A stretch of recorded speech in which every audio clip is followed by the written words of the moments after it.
Bismillahirrahmanirrahim. Alhamdulillah wassalatu wassalamu ala Rasulillah wa ala alihi wa ashabihi wa man tabi'ahum bi ihsanin ila yaumiddin wa ba'd. Alhamdulillah, ma'asyiral ikhwah, azanillah wa iyyakum jami'an. Kita akan melanjutkan pembacaan kitab A'lamus Sunnah Al-Mansyurah li'tiqadi Ta'ifatin Najiyatin Mansurah karya Syekh Hafidz bin Ahmad Al-Hakami rahimahullahu ta'ala. Pada kesempatan yang lalu sudah kita baca beberapa pertanyaan yang disampaikan oleh Syekh dan jawabannya yang berkaitan tentang masalah yakni ibadah, apa atau bagaimana ibadah itu bisa terbentuk. Yakni beliau menjelaskan bahwasanya hal itu bisa terbentuk ketika seseorang itu memiliki kesempurnaan cinta dan kesempurnaan ketundukan pada zat yang diibadahi, maka barulah ibadah itu bisa terbentuk. Yakni maknanya yang mendorong seseorang untuk ibadah kepada Allah Ta'ala adalah rasa cintanya yang penuh kepada Allah Ta'ala dan ketundukannya yang sempurna kepada Allah Subhanahu Wa Ta'ala. Juga telah dijelaskan tentang tanda seseorang mencintai Allah Ta'ala, yaitu dia akan melaksanakan atau mencintai apa yang Allah cintai dan membenci apa saja yang Allah benci. Yang ini merupakan konsekuensi seseorang dari mencintai Allah Tabaraka Wa Ta'ala. Dan juga diterangkan tentang bagaimana kita mengetahui apa yang dicintai dan diridhai Allah Ta'ala, sehingga bisa kita lakukan, sehingga bisa kita beribadah kepada Allah Ta'ala dengan hal tersebut. Maka jawabannya adalah kita bisa mengetahui apa yang Allah cintai dan Allah ridhai adalah melalui wahyu yang Allah Ta'ala sampaikan melalui Rasulnya Sallallahu Alaihi Wasallam. Sehingga dalam beribadah kita harus mengikuti tuntunan dan ajaran Rasulullah Sallallahu Alaihi Wasallam. Taib. Kemudian pada kesempatan ini pada halaman ke-7 beliau masih berbicara tentang masalah ibadah, yaitu berkaitan dengan syarat-syarat ibadah. Maka beliau mengatakan kam syurutul ibadati, berapa syarat-syarat ibadah itu? Ya. Maka beliau menjawab salasatun, syarat ibadah itu ada 3. Ya. Al-awwalu sidqul azimati wa huwa syartun fi wujudiha. Yang pertama adalah sidqul azimah, kejujuran dan kesungguhan tekad seseorang, yaitu ini merupakan syarat fi wujudiha, syarat untuk mewujudkan ibadah tersebut. Jadi ini merupakan syarat yang berkaitan dengan ini adanya ibadah tersebut, wujudnya ibadah tersebut. Wathani ikhlasun niyati, wathalithu muwafaqatu syar'i alladhi amara Allah Ta'ala alla yudana illa bihi wa huma syartani fi qabuliha. Yang kedua adalah syarat yang kedua adalah mengikhlaskan niat hanya untuk Allah Tabaraka wa Ta'ala saja.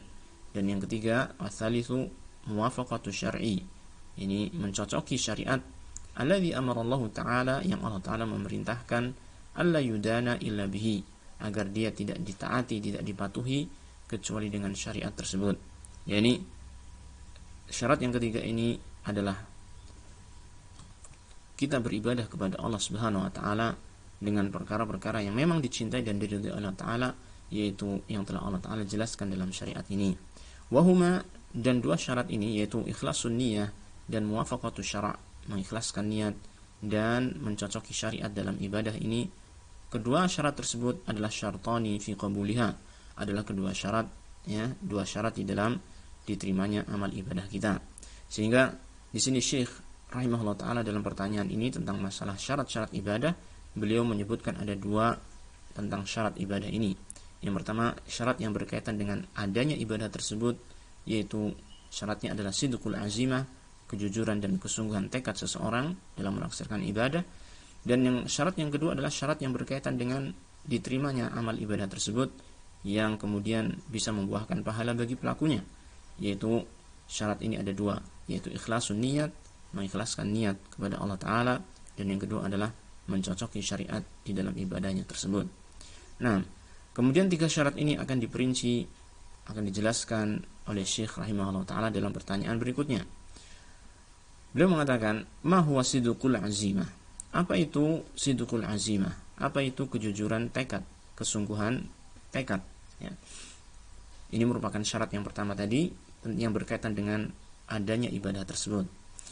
Beliau mengatakan huwa tarkut takasuli wat tawani, kesungguhan tekad, kejujuran tekad adalah tarkut takasul, meninggalkan sikap bermalas-malasan, yakni tidak bermalas-malasan, wattawani, dan sikap berlambat-lambat dalam melaksanakan ibadah, ya, atau kelemahan, ya, sikap yang lemah di dalam melaksanakan suatu amal ibadah.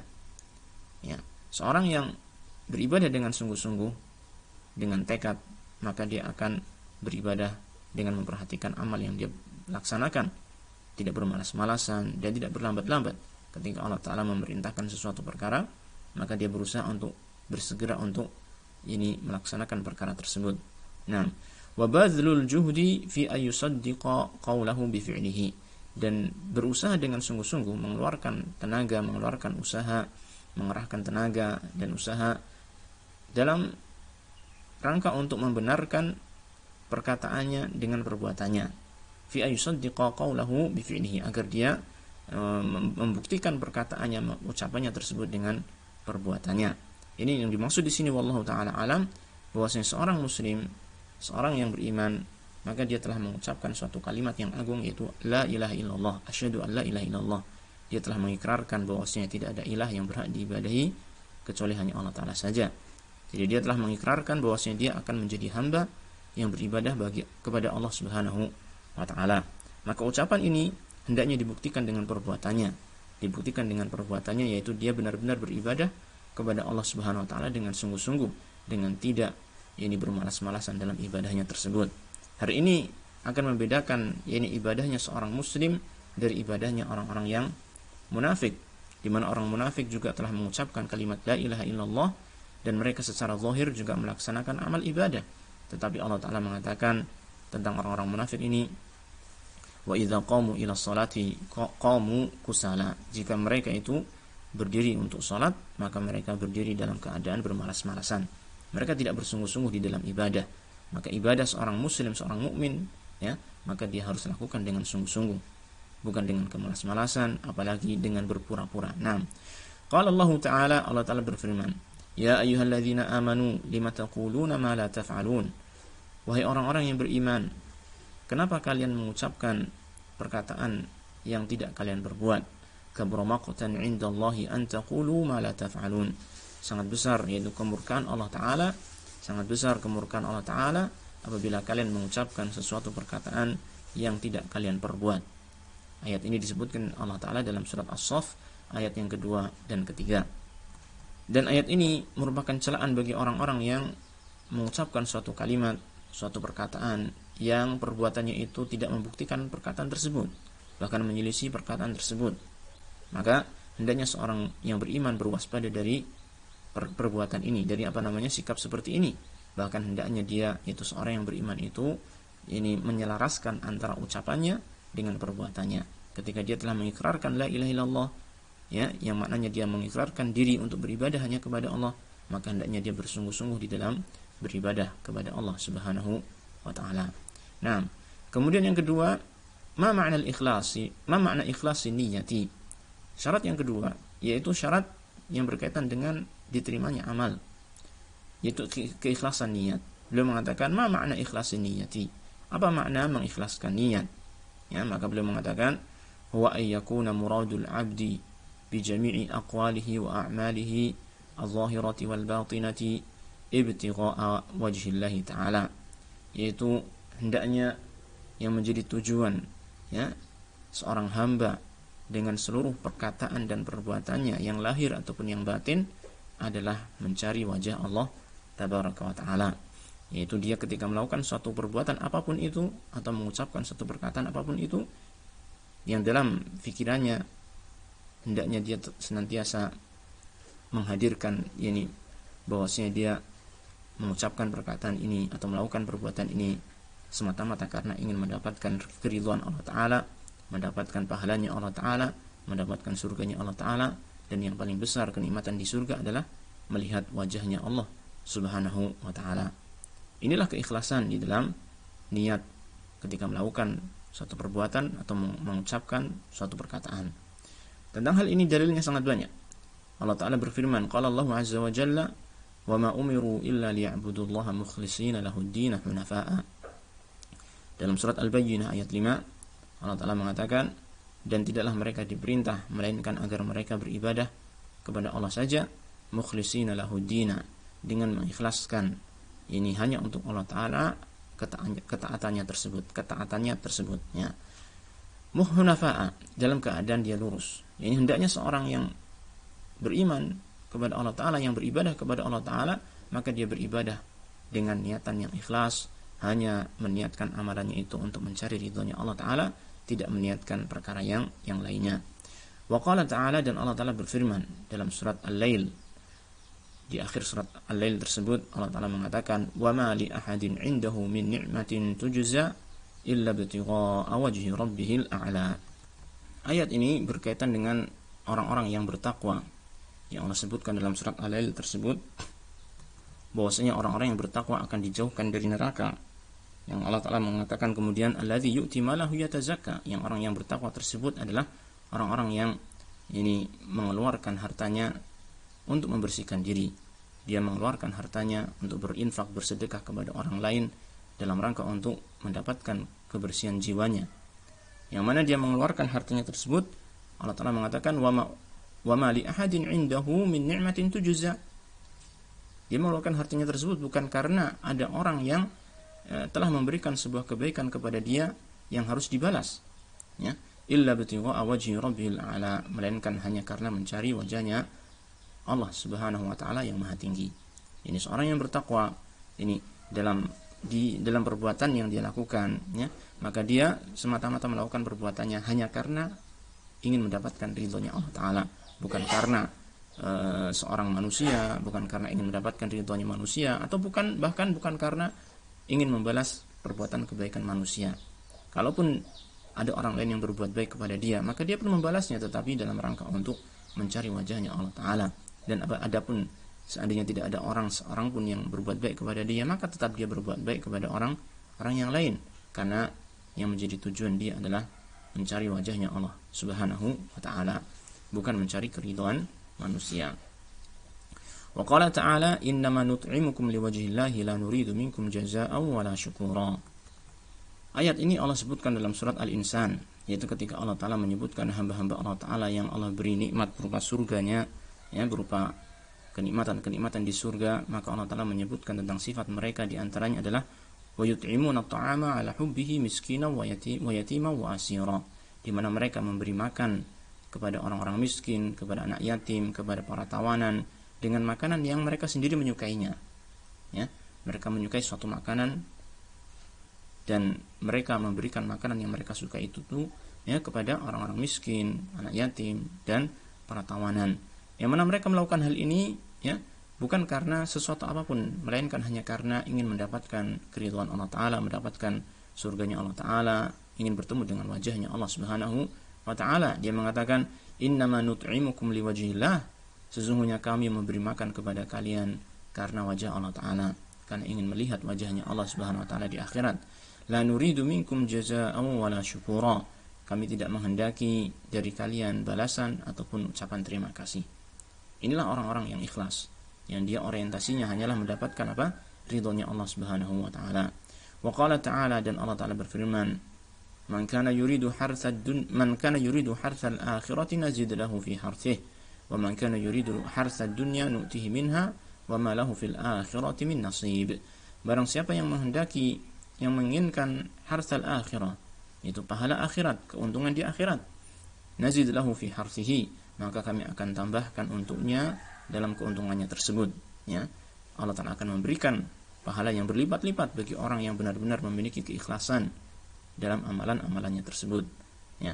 Adapun wa man kana yuridu harthad dunya, orang-orang yang menginginkan keuntungan dunia saja, nu'tihi minha, maka kami akan memberikan dari dunia tersebut, wa ma lahu fil akhirati min nasibin, dan dia tidak akan mendapatkan bagian di akhirat kelak. Nauzubillah min dzalik. Baik, ini adalah dalil-dalil yang menunjukkan akan keikhlasan niat, ya, kita dalam beribadah kepada Allah Subhanahu wa Ta'ala. Wa ghairuha minal ayat, dan masih banyak lagi ayat-ayat yang lain yang Allah sebutkan dalam Al-Quranul Karim tentang wajibnya mengikhlaskan niat dalam beribadah kepada Allah Subhanahu wa Ta'ala. Kemudian syarat yang ketiga, yaitu syariat, yaitu sesuai dengan syariat Allah Ta'ala. Maka beliau ingin menjelaskannya dengan bertanya, ma huwa syar'ul ladzi amara Allah taala alla yudana illa bihi. Apa itu syariat yang Allah taala perintahkan agar dia tidak ditunduki, tidak ditaati kecuali dengan syariat tersebut? Ya. Maka beliau menjawab untuk menerangkan yang dimaksud dengan syariat ini, dia mengatakan hiyal hanifiyatu millatu Ibrahim alaihi salam. Syariat ini adalah hanifiyah, agama yang lurus, yang dia juga merupakan agamanya Nabi Ibrahim alaihi salam. Itu agama yang mentauhidkan Allah Subhanahu wa taala dengan mentaati para rasul utusan Allah Subhanahu wa taala. Inilah agama hanifiyah. Qala tabaraka wa taala, Allah taala berfirman, "Innad dina 'indallahil Islam." Sesungguhnya agama yang diridhoi di sisi Allah taala hanyalah Islam. Maka di sini kita ketahui bahwasanya yang dimaksud dengan syariat ini adalah syariat Islam. Taib, yang mengumpulkan antara tauhid kepada Allah taala dan mentaati rasul utusan Allah taala, dan terutama di zaman ini adalah Rasul Muhammad sallallahu alaihi wasallam. Wa qala ta'ala, Allah taala juga berfirman, "Afa ghaira dinillahi yabghun wa lahu aslama man fis samawati wal ardi taw'an wa karha." Allah taala berfirman, apakah kepada selain agama Allah taala mereka mencari, ya, padahal ini hanya kepada Allah taala segala yang di langit dan di bumi itu memasrahkan dirinya, tunduk kepada Allah Subhanahu wa taala tau'an wa karha, baik secara sukarela ataupun secara terpaksa. Ini semua makhluk-makhluk Allah taala, ya, semuanya itu tunduk kepada Allah taala, baik itu secara sukarela ataupun secara terpaksa, maka semuanya telah tertunduk kepada Allah Subhanahu wa taala. Maka hendaknya kita pun mengislamkan diri kita, memasrahkan diri kita kepada Allah taala dalam amal perbuatan kita, mengikuti syariat tuntunan Allah Subhanahu wa taala. Wa qala ta'ala, "Wa man yarghabu 'an millati Ibrahim illa man safiha nafsah." Allah mengatakan, "Wa man yarghabu 'an millati Ibrahim," dan barang siapa, atau dan tidak ada, ya di sini ini isim istifham yang memiliki makna penafian. Dan siapakah ini? Dan tidak ada, maksudnya adalah tidak ada orang yang membenci millah Ibrahim, membenci agamanya Nabi Ibrahim, illa man safiha nafsah, kecuali orang yang ini memperbodoh dirinya sendiri. Ini yang mana ayat ini merupakan celaan bagi orang-orang yang tidak mengikuti agamanya Nabi Ibrahim, tidak mengikuti jalan yang ditempuh oleh Nabi Ibrahim dalam beragama, yaitu tauhid kepada Allah taala dan mengikuti utusan Allah Subhanahu wa taala. Maka hendaknya kita pun demikian, yakni artinya berusaha untuk mengikuti agamanya Nabi Ibrahim agar kita tidak mendapatkan celaan dari Allah Subhanahu wa taala. Kemudian Allah taala berfirman, "Wa may yabtaghi ghairal islami dina fala yuqbala minhu wa huwa fil akhirati minal khasirin." Barang siapa yang mencari selain Islam sebagai agama, maka tidak akan diterima darinya dan dia di akhirat akan menjadi orang-orang yang merugi. Maknanya, ayyuhal ikhwatu fillah, bahwasanya agama kita, yaitu agama Islam ini, itulah satu-satunya agama yang diterima oleh Allah Subhanahu wa taala. Dan amalan-amalan ibadah yang dilakukan oleh manusia apabila tidak sesuai dengan ajaran agama Islam, maka dia tidak akan diterima oleh Allah Subhanahu wa taala. Inilah yang menjadi salah satu syarat ini agar ibadah kita diterima oleh Allah Subhanahu wa taala. Hendaknya ini amalan kita itu betul-betul merupakan amalan yang disyariatkan oleh Allah taala dalam agama Islam ini. Allah taala juga berfirman, wa qala ta'ala, am lahum syuraka'u syara'u lahum minad dini ma lam ya'zam bihi Allah. Apakah mereka memiliki sekutu-sekutu yang memberikan syariat bagi mereka, yang membuat syariat bagi mereka dari suatu agama yang Allah taala tidak mengizinkan hal tersebut? Maknanya ini adalah celaan bagi orang-orang yang membuat-buat syariat tersendiri, membuat-buat ajaran tersendiri ataupun membuat cara-cara tersendiri, yakni dalam ibadah kepada Allah Subhanahu wa taala, maka sesungguhnya itu tidaklah diizinkan oleh Allah tabaraka wa taala.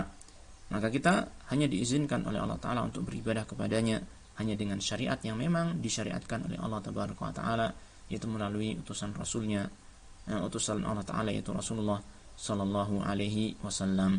Wa ghairuha minal ayat, wa ghairuha minal ayat, dan dalilnya adalah selain ayat-ayat ini ada lagi ayat-ayat yang lain yang ada di dalam Al-Quranul Karim yang sangat banyak sekali. Ma'asyiral ikhwah azanillah wa iyyakum, maka jelas bagi kita bahwasanya syarat yakni diterima ibadah kita oleh Allah Subhanahu wa taala adalah mengikhlaskan niat dan yaitu mengikuti syariat tuntunan Rasulullah SAW dalam syariat Islam ini.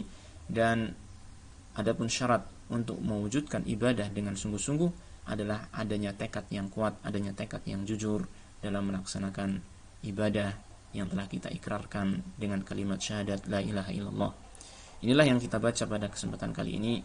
Mudah-mudahan bermanfaat, dan kita akan melanjutkan pada pertemuan berikutnya tentang maratib dinil Islam, ini tingkatan-tingkatan di dalam agama Islam. Kita akhiri wasallallahu wasallam ala nabiyina Muhammadin wa ala alihi wa sahbihi ajma'in walhamdulillahi rabbil alamin.